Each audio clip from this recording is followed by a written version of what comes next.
Knowledge corner YouTube চ্যানেলে সবাইকে স্বাগত জানাই।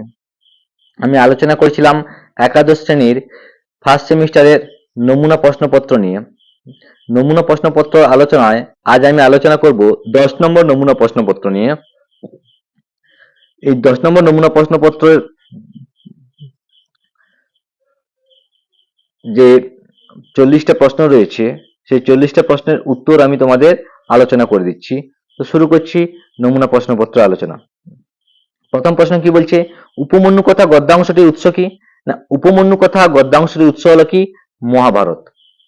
স্থিরতা, এটি একটি প্রত্যয়ান্ত পদ, এর বিশ্লিষ্ট রূপটি কি হবে? স্থা যুক্তক্তা, স্থিরতা। নিচের কোনটি ষট পদৌঘই পদটির সংস্কৃত প্রতিশব্দ নয়? অর্থাৎ এখানে 3টে প্রতিশব্দ রয়েছে ষট পদৌঘের সংস্কৃত প্রতিশব্দ, একটা নয়। একটা নয় এখানে কি? বারণেন্দ্রই, কারণ বারণেন্দ্রই দ্বারা হাতিকে বোঝানো হয়েছে।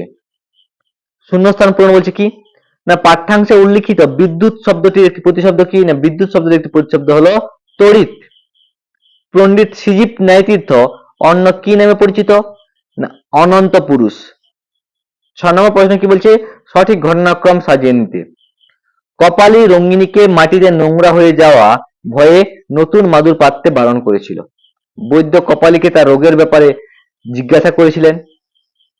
রঙ্গিনী মন্থরাকে বৈদ্য ডাকতে পাঠিয়েছিলেন। কর্তার পায়ে কুকুরে কামড়ে দিয়েছিল। এখানে প্রথম হবে কোনটা? কর্তার পায়ে কুকুরে কামড়ে দিয়েছিল। তারপরে কি?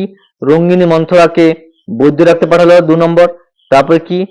না, কপালী রঙ্গিনীকে মাটিতে নোংরা হয়ে যাওয়ার ভয়ে নতুন মাদুর পাততে বারণ করেছিল, 3। তারপরে বৈদ্য কপালীকে তার রোগের ব্যাপারে জিজ্ঞাসা করলেন, এটা হবে 4, অর্থাৎ অপশন গ। 7 নম্বর প্রশ্ন কি বলছে, বিবৃতির সঠিক ব্যাখ্যা বা কারণ খুঁজতে। গুরু উপমন্যুকে প্রায় সবকিছু খেতে নিষেধ করেছিল, তার কারণ কি? না, তার কারণ হচ্ছে যাতে উপমন্যুর অসংযত লোভ যাতে না বৃদ্ধি পায়, অর্থাৎ উপমন্যু ক্ষুধা তৃপ্তির অসংযত লোভ যাতে বৃদ্ধি না পায়। 8 নম্বর প্রশ্ন কি বলছে, না, উপমন্যু গুরুর দ্বিতীয়বার ভিক্ষা না করার নিষেধ মেনে নিয়ে কি খেয়ে জীবন ধারণ করতো? না, গরুর দুধ। সত্য মিথ্যার বিকল্প। উপমন্যু আকন্দ পাতা খাওয়ার ফলে অন্ধ হয়ে গিয়েছিল, ঠিক। উপমন্যু মহাদেবের স্তব করেছিলেন, ভুল। উপমন্যু গুরুর রূপোর দাঁত প্রাপ্ত হয়েছিল, ভুল। উপমন্যু প্রতিদিন মাঠে হাঁটতে যেত, ভুল। এখান থেকে এক ঠিক, বাকি সবগুলো মিথ্যে। শব্দার্থ, অর্কপত্র এর অর্থ কি? না, আকন্দ পাতা। দুটো মন্তব্য রয়েছে, সম্পর্ক নির্ণয় করতে হবে। পাহাড়ের চূড়াগুলিতে মেঘেরা বিশ্রাম নিচ্ছে। মেঘগুলি জলের ভার বহন করায় অত্যন্ত ক্লান্ত হয়ে পড়েছে। এখানে 2 নম্বর কারণ বলছে কি? মেঘগুলি জলের ভার বহন করে অত্যন্ত ক্লান্ত হয়ে পড়েছে, তাই তারা পাহাড়ের চূড়াতে বিশ্রাম নিচ্ছে, অর্থাৎ মন্তব্য 1, মন্তব্য 2 এর কারণ। 12 নম্বর প্রশ্ন কি বলছে, মেঘকে কোন প্রাণীর সঙ্গে তুলনা করা হয়েছে? না, মেঘকে যুদ্ধক্ষেত্রস্থ হাতির সঙ্গে তুলনা করা হয়েছে। স্তম্ভ মেলাতে বলছে কি? না, ছত্রেন। ছত্রেন কি? তৃতীয়ার একবচন। বৈদ্যম, বৈদ্যম কি? না, বৈদ্যম দ্বিতীয়ার একবচন। কুকুর মুখাত পঞ্চমীর একবচন এবং বিধে সম্বোধনের একবচন, অর্থাৎ অপশন খ। পাঠ্যানুযায়ী মিথ্যা কথা কারা সহ্য করেন না? না, দেবতারা। পাঠ্য কৃপণ কপালী অনুযায়ী নেপথ্যে কিসের শব্দ শোনা গিয়েছিল? নেপথ্যে কুকুরের শব্দ শোনা গিয়েছিল। সন্ধির অপর নাম কি? না, সন্ধির অপর নাম সংহিতা। শূন্যস্থান পূরণ বলছে, মহৎ যুক্ত ছত্রম, মহৎ ছত্রম। এখানে খণ্ডিত বা তয় হস্তান্ত স্থানে চয়ের আগমন ঘটছে। প্রীতি শব্দের ষষ্ঠীর একবচনে কি হবে? প্রীতা। তথ্যভিত্তিক সঠিক উত্তরটি নির্বাচন করো। কি বলছে, সখী শব্দের চতুর্থীর একবচনে কি হবে? সক্ষই, ঠিক। বিহগ শব্দের দ্বিতীয় বহুবচনে কি হবে? বিহগম, এটাও ঠিক। গিরি শব্দের সপ্তমী একবচনে কি হবে? গিরে, এটা ভুল। বন শব্দের পঞ্চমী একবচন হবে কি? বনাথ, ঠিক। অর্থাৎ 1, 3, 5, 4 ঠিক, 1, 2, 4 ঠিক এবং 3 ভুল। 20 নম্বর প্রশ্ন কি বলছে, সংস্কৃতে মধ্যম পুরুষ বলতে বোঝায় কি? যুষ্মৎ শব্দ। সংস্কৃতে মধ্যম পুরুষ বলতে বোঝায় যুষ্মৎ শব্দ। 21 নম্বর প্রশ্ন দিয়েছে কি? রেখাচিত্র। বচন ও পুরুষ ভেদে প্রদত্ত ধাতুরূপগুলির সঠিক রেখাচিত্রটি নির্বাচন করো। এখানে কি হবে? এক বচনান্ত পদ, ভবিষ্যতি, ভবিষ্যামি, ভবিষ্যসি। এটা ঠিকই আছে।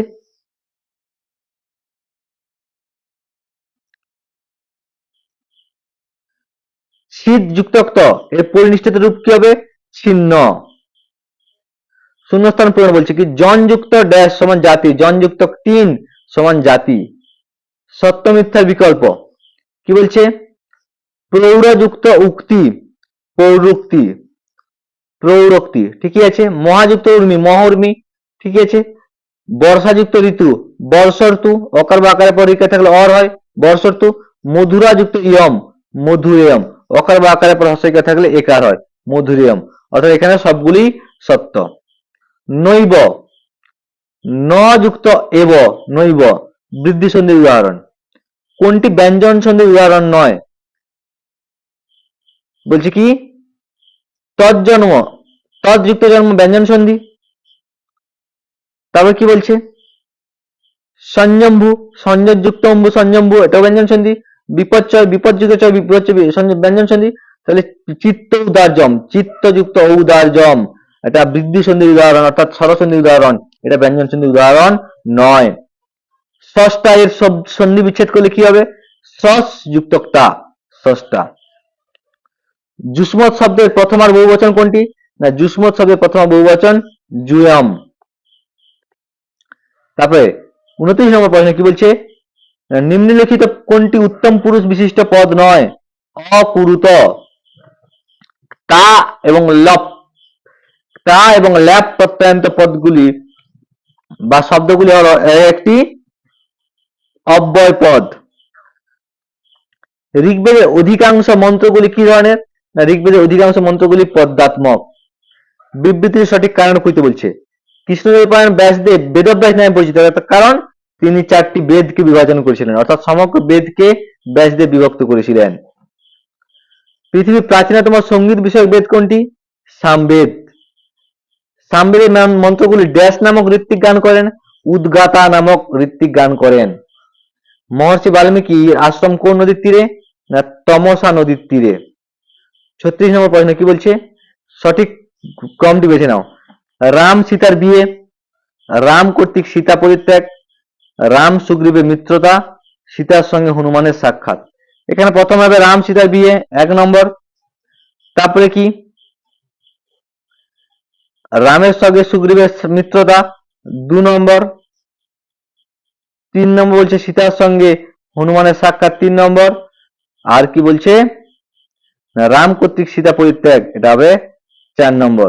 অর্থাৎ 1 3 4 2।